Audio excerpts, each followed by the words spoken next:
Hey everybody, today we're going to be taking a look at the Prime pen. This is a collaboration between Prime and Critical. I have honestly never heard of Prime prior to this. I think this is their very first machine, so I was very excited to check it out. This machine was sent out to me by Kingpin Tattoo Supply for a review, so thank you Kingpin for the support of the channel. But as always, I will be giving my honest opinion about my experience with this machine. Before we start, I'd like to mention that I am doing small giveaways in each video from now on. Today's giveaway is a sticker pack, and all you have to do to enter is comment your Instagram name down below along with the name of your very favorite tattoo machine.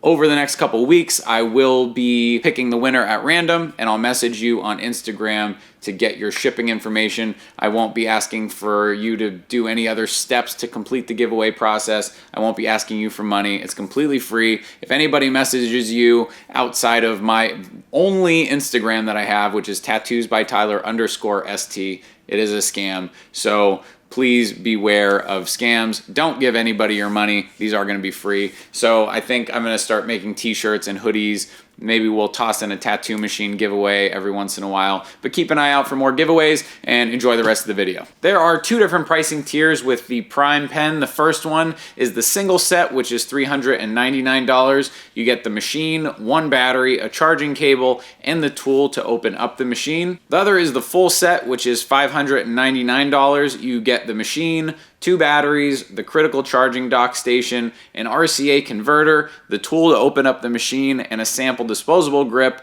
and some sample Prime cartridges. I'm going to be going over who each set I think is for later on in the video. The Prime pen comes in two different stroke options, the 3.5mm and the 4.2mm stroke. I have the 4.2mm version. Inside the Prime pen comes a custom Japanese motor with a voltage range of 4.5 to 13 volts. On the battery, there's a very simple interface of 3 tactile buttons, and then on the top, a digital readout of your voltage and your battery meter. I was really happy to see the magnetic battery connection here from Critical. So if you have any batteries from a Critical Torque or a Bishop Power Wand, you can fit those on this machine as well. The charging dock that comes with the full set is the same one that charges all of the Critical batteries. You are able to fully take apart the Prime pen to properly clean it. All you have to do is remove the grip, then put the tool in here and twist. This will expose the mechanism that hits your cartridge. This little wheel inside spins and hits the push rod.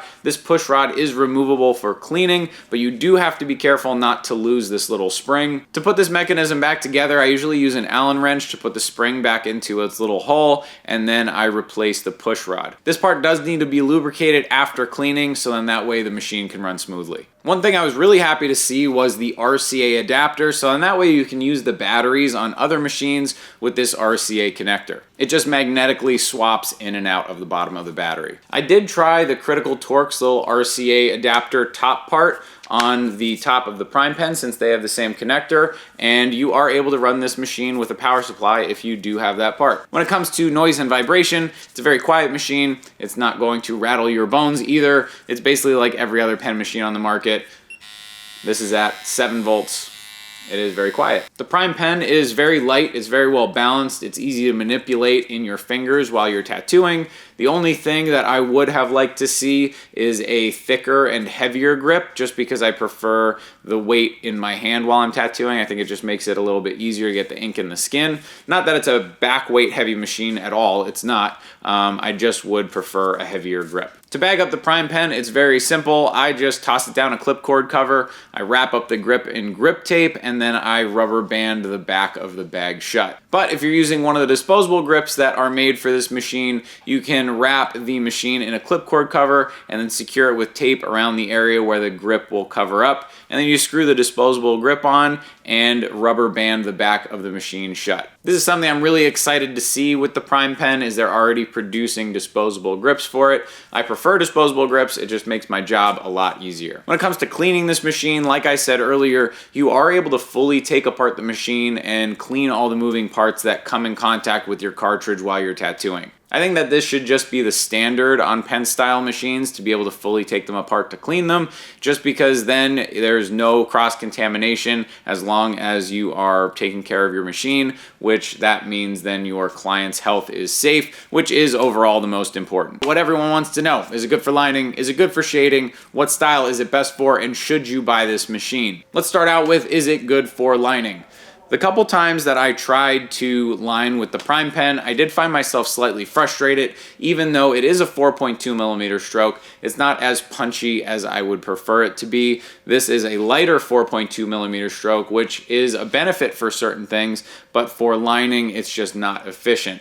This is okay for tighter line work, but if you're looking for a dedicated liner that is going to be able to put in really thick, saturated lines with larger liners, I would go with a different machine. But when it comes to shading and color packing, this is where the lighter hitting 4.2 stroke really shines. The slightly lighter hit really did make color and packing black easy on the client's skin, and it made a really smooth experience for me. I really enjoyed shading with a tight 3 liner on the prime pen. I think overall that was my favorite technique to use with it. I was really able to get smooth and consistent gradients. The machine was able to slow down to be able to space out my needle marks, but yet it hit hard enough to get the ink in without overworking the skin. The styles and techniques that I think are best suited for the prime pen is shading with a 3 liner, color blending, color packing, and packing solid black. The way that this machine hits, I think, is just perfect for all that. When it comes to should you buy this machine, that really depends on what you need it for and what other machines you already have. If you already have a great liner machine, then the prime pen would be a great addition to your drawer, because then you have all of your color packing and shading needs met. Also, before I forget, I was going to tell you who each set was best for. So if you already have a Bishop Power Wand or a Critical Torque,